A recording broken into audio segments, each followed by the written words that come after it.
Hello, I'm Clare Southworth, and this is Talking Flutes Revisited.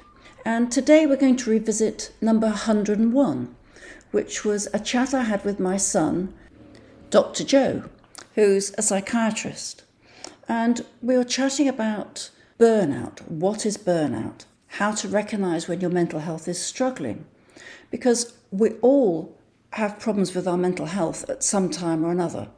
And it's really being able to identify what burns up your reserves and what replenishes them, and how to escape from harmful cycles and avoid repeating a negative narrative. So it's a really important and interesting listen. I hope you enjoy it. So Joe, I've got my cup of tea. Over to you. I'm going to listen. Thanks very much. Burnout, I think, is something that we've been hearing about a lot more recently. It's certainly been a topic that's become easier to talk about, and something which has certainly garnered a lot more attention in the media. I think a lot of people may have heard the phrase before, but might not have had a comfortable understanding of what it involved. And the way to really think about it is the long-term consequence of stress.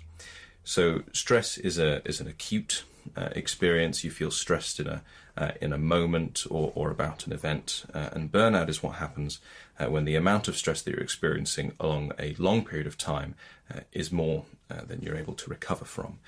And this can be a result of work stress, as in the definition before, or even chronic stress in your personal life as well, whether that's from a financial point of view, relationships, housing, or many other issues. It's not a sign that you're ill or that there's something wrong with you. It is an expected response when your emotional reserve is depleted. It is a normal human reaction. So there is a difference between burnout and stress.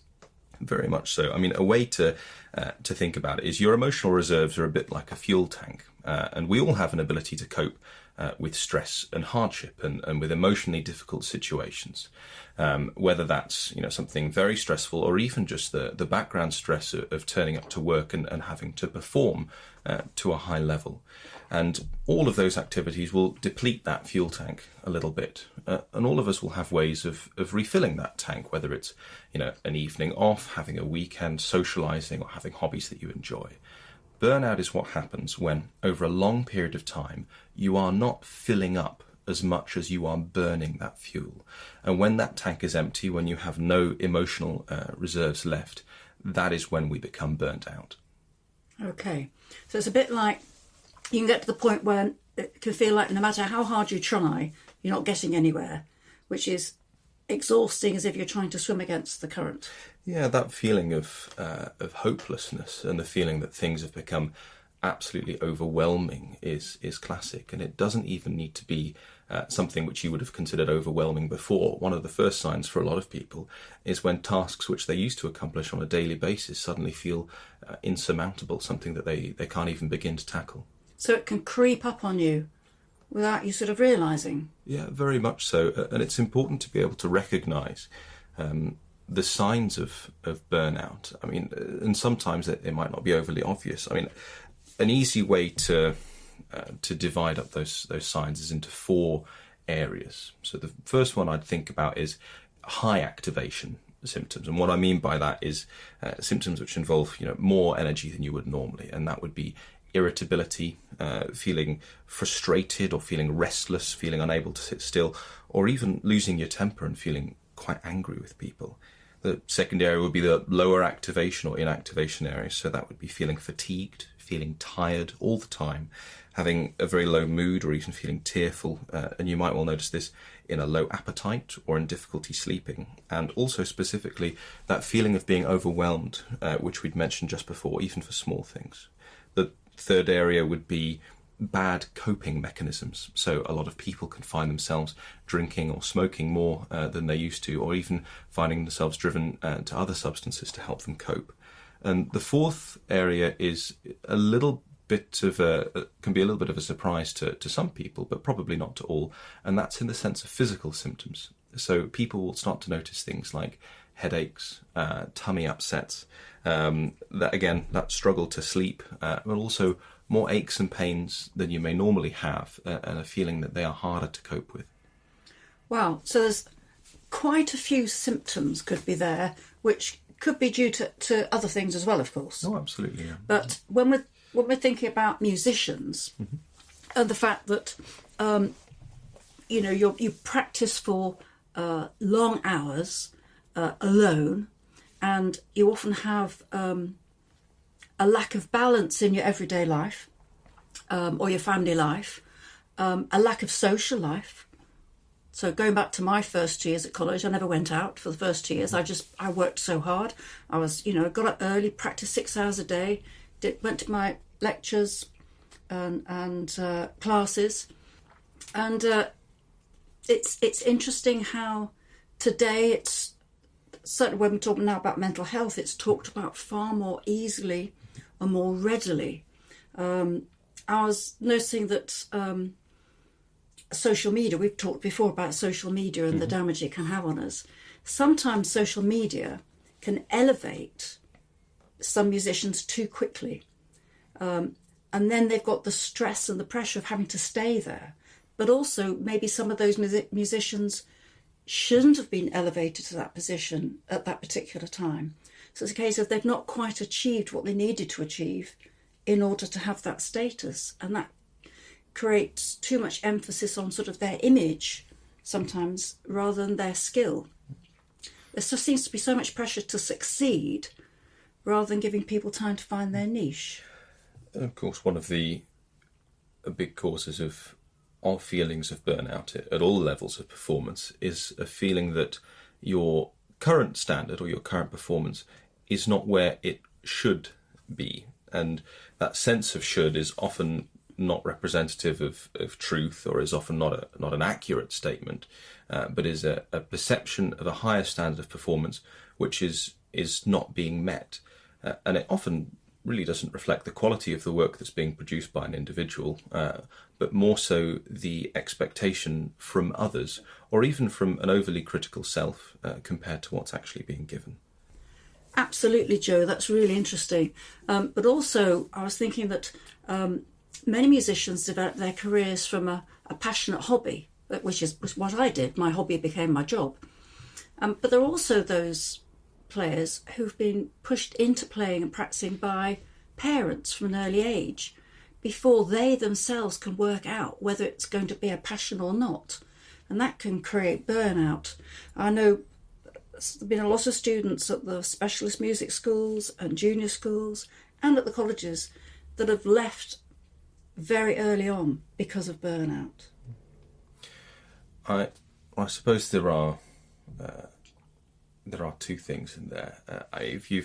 For any performer who takes something which was a passionate hobby and then it has to become a craft or a job, especially if it's a way of earning money, you will have a different relationship with something which used to bring you joy. And taking yourself back to a place where it is a provider of joy as opposed to a necessity can really be quite a challenge for a lot of people.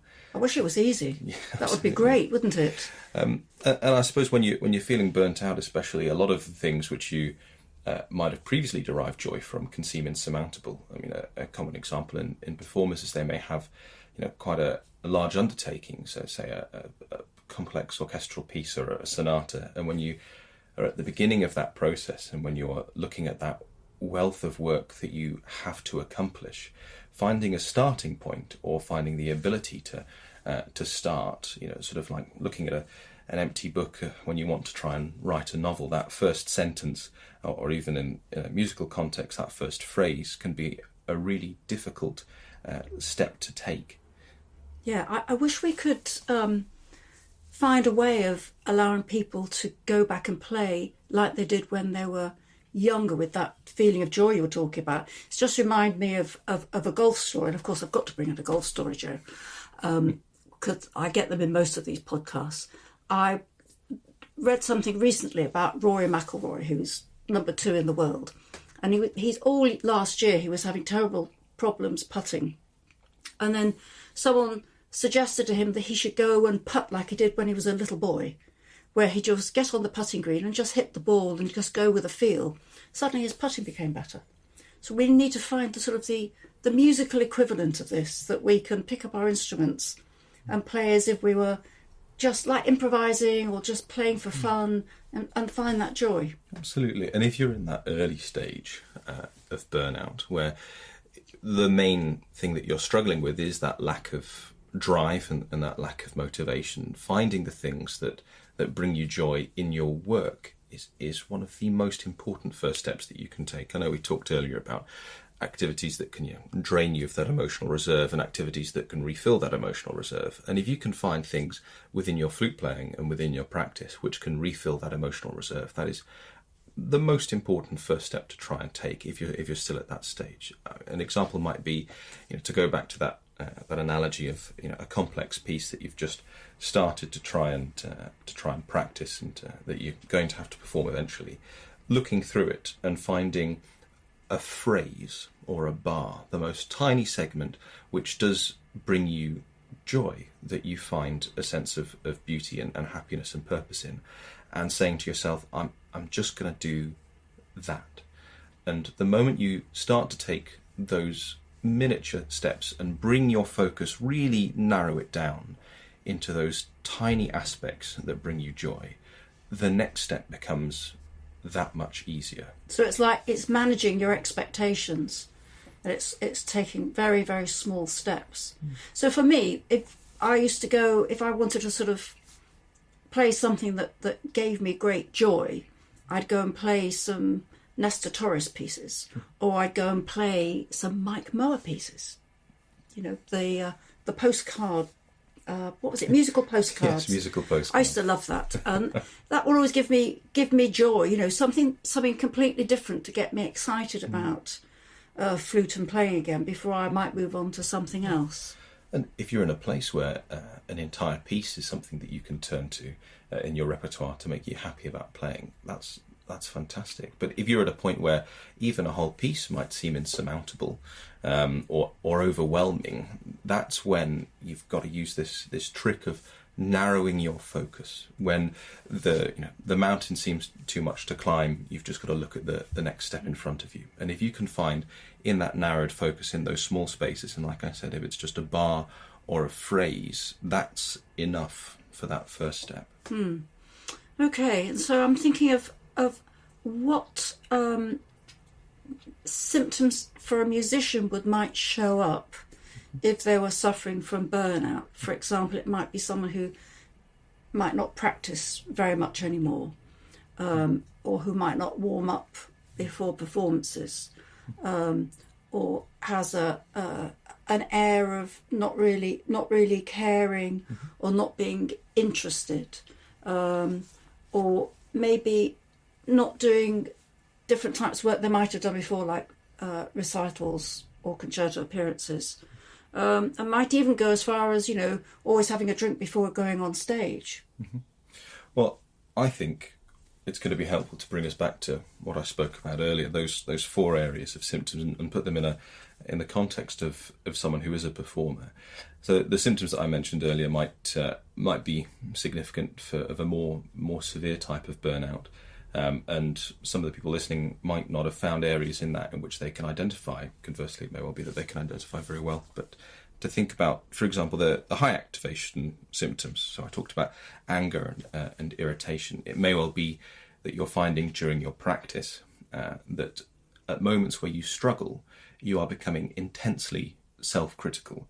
You're finding yourself very angry at yourself for having made mistakes, wrong notes, poor phrasing. And it may be that critical voice is becoming more and more severe. And it may well be you that's noticed it, or it may well be friends or colleagues that point it out. The second be the low activation areas, and I really do think that the lack of motivation or loss of motivation is probably the first thing that people will notice, that lack of drive to actually play. And it may well be that that's the only symptom of low activation that a lot of people have, that all of a sudden it is not an activity that brings any joy, or that the idea of picking up your flute and starting to play is not something that you can envisage. Feeling overwhelmed, even when tasked with doing small things, and at times it may well be that even that example I gave of playing a phrase or a bar, that even that feels overwhelming, and at which point it might be time to think about taking a short break and stopping that practice session before it becomes more harmful than beneficial. Yes, I was just thinking then that how do we move this on to saying what can people do on a practical level? Because this sounds like there's going to be no simple answer here.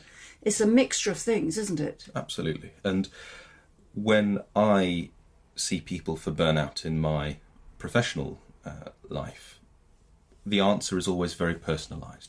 There's rarely a one-size-fits-all solution, but I can absolutely talk through the process that I go through for finding solutions when people are burnt out.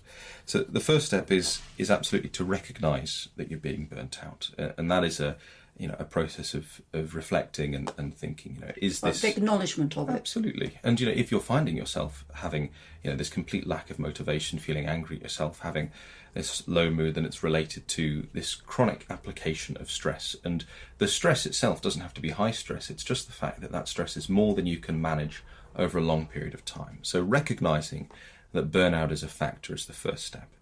The second stage is, as well as acknowledging it to yourself, can be talking about it. Now, it may well be that you have a circle of friends or family that you can talk to about this, but acknowledging to yourself that it's okay to not be okay and that you're struggling a bit, can, even that, if you're at an early stage of burnout, can help slip the balance and can mean that you start engaging more in your social life, that your friends start looking out for you a bit more. So you actively encourage support, Absolutely. social support. And for people to identify their own support networks. And linked into that is this third stage, which is identifying what are the things which are burning up your reserves and what are the things which are replenishing your emotional reserves. Now, if the thing that is burning up your reserves is something that you can stop, that's reasonably straightforward. So it may well be that there's a relational aspect. It may well be that there's something which you can give up, which is helpful. But I think for most people, the cause of their burnout is often their job or their something that used to be their passion, and giving it up isn't really an option. So finding the moments in that job, or finding the moments in your playing and in your practice which stop you from feeling your reserves are depleted, or even can replenish them, is really important. And on the note of replenishing reserves, it's also about identifying other areas in your personal life which do make you feel better. For a lot of people, that might be a hobby, or it may even just be spending time at home and reading a book. And It often is our hobby, though, that we're doing. So one of the things I'd probably draw people's attention to is the last podcast chat that I did to you, where I spoke at length about behavioural activation, which is the process that you can go through for identifying, like your musical repertoire, a repertoire of behaviours and activities which make you feel better, which replenish your emotional reserves. And that last podcast, that process of creating that repertoire of activities is the thing that I would recommend to people if they're struggling to identify things which make them feel better. I suppose you could actually even start with very simple things like sleep more, eat better, take some exercise, things like that. What do you think? Well, absolutely. So I suppose sleeping better is challenging, and often poor sleep is one of the things which plagues a lot of people in my clinic, and is one of the hardest things to remedy. And I think it's also important to mention that there may well be people listening who are at a stage of burnout where they're not even able to complete this task, where this process of identifying things which are emotionally depleting or refilling in itself is overwhelming. And if you are struggling to talk and struggling to even go through this, it's important to be aware that there are a lot of resources out there which are incredibly helpful. And the ones I'll give a quick mention to are, so for everyone, there is a website called Mood Juice, and that's worth a quick Google, which goes through a very helpful series of coping mechanisms which people might find beneficial. For any men who are listening, there is a website called the Campaign Against Living Miserably. The acronym is CALM. And that's worth a read through. And for anyone who's under 25, there is a website called The Mix, or again, worth a Google, which can come through some helpful tactics. If you don't feel that those are suited to you or that those would be beneficial, it's important to be aware that you can self-refer to your local IAPT service, so IAPT. Again, that'll be specific to your area and worth a search, or you can talk to your GP if you're feeling that these things are getting too much for you. Well, that's great advice, Joe. Something for all of us there. And although there are many people listening who may not feel as if they suffer from burnout or stress, hopefully this might go some way to helping you in the future.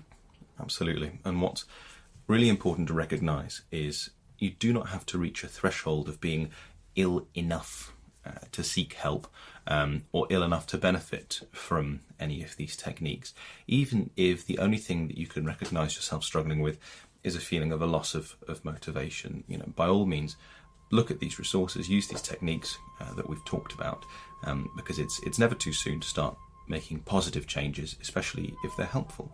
And always reach out to friends and colleagues if you're worried that they might be struggling, and offer bits of help and these bits of advice, especially if they've helped you.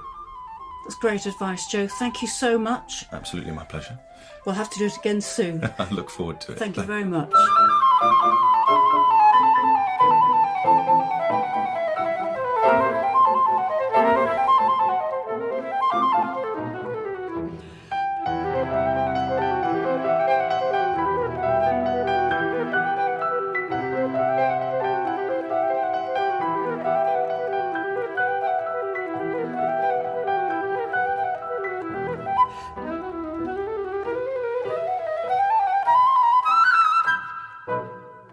Talking Flutes and Talking Flutes Extra are podcast productions by the Trevor James Flute Company. For more information, visit trevorjamesflutes.com.